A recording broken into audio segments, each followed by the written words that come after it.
Have you ever wondered how some people get those huge credit limits and it feels like some kind of secret? Well, it's not.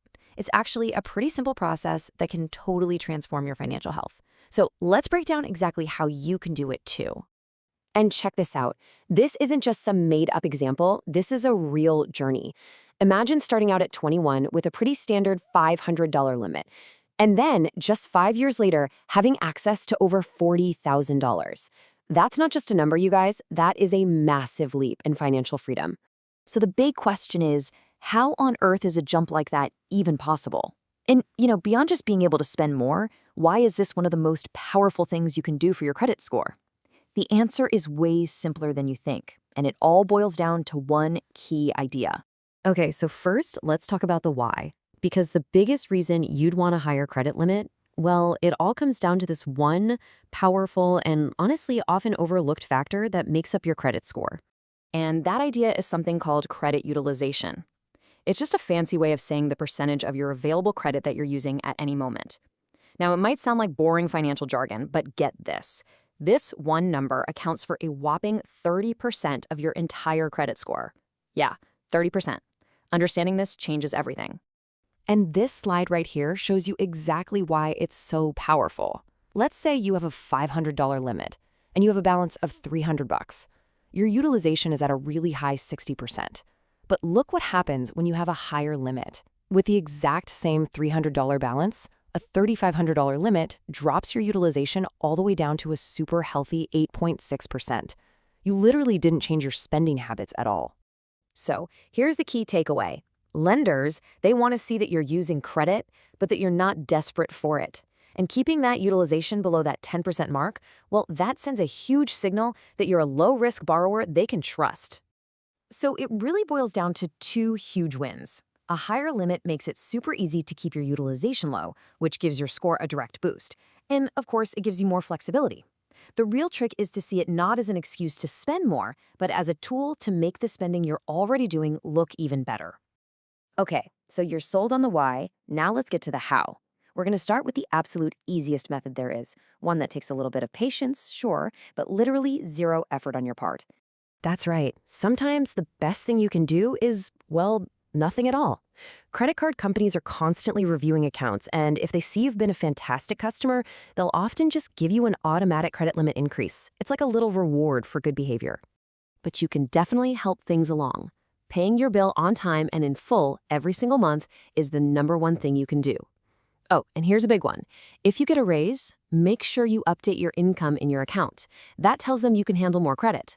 And finally, just use the card for your regular shopping.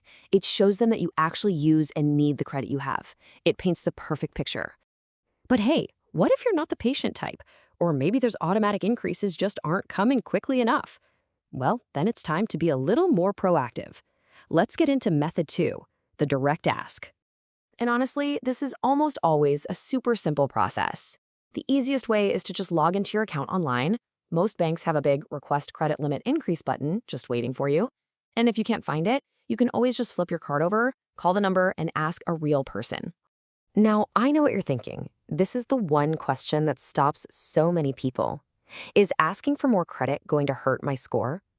And the answer is, well, it depends.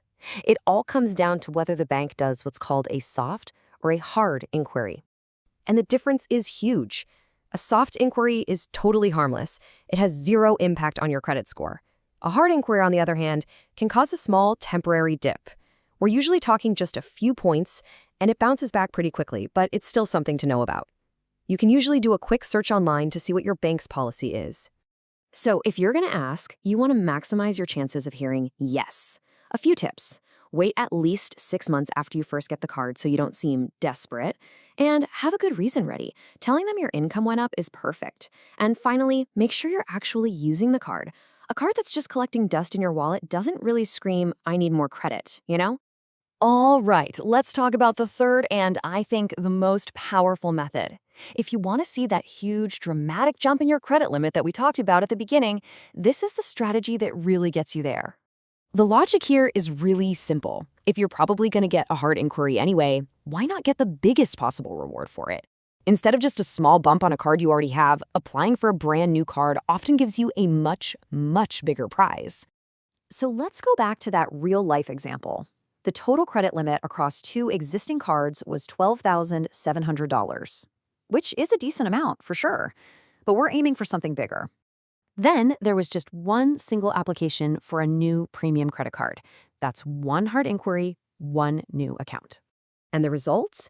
The credit limit on that one new card was $13,700. That's more than the other two cards combined. I mean, just look at the impact of that. That one new card instantly became more than half of the total available credit. In one single move, the total credit limit more than doubled. This is the fastest way to just crush your utilization rate, fast-track your credit journey, and hey, you usually get a huge sign-up bonus too. Okay, so finally, let's talk about the right way to think about all of this. It's really easy to see credit card companies as these gatekeepers, maybe even as the bad guys, but that's totally the wrong way to look at it. Here's the thing you have to understand.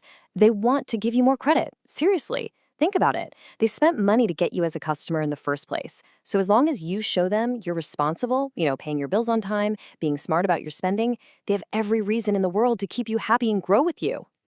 So there you go. You've seen the three paths. You can be patient and wait. You can be direct and just ask. Or you can be strategic and apply for something new. These aren't just tips. They are real strategies for taking control. So the only question left is, which path are you going to choose to start building your financial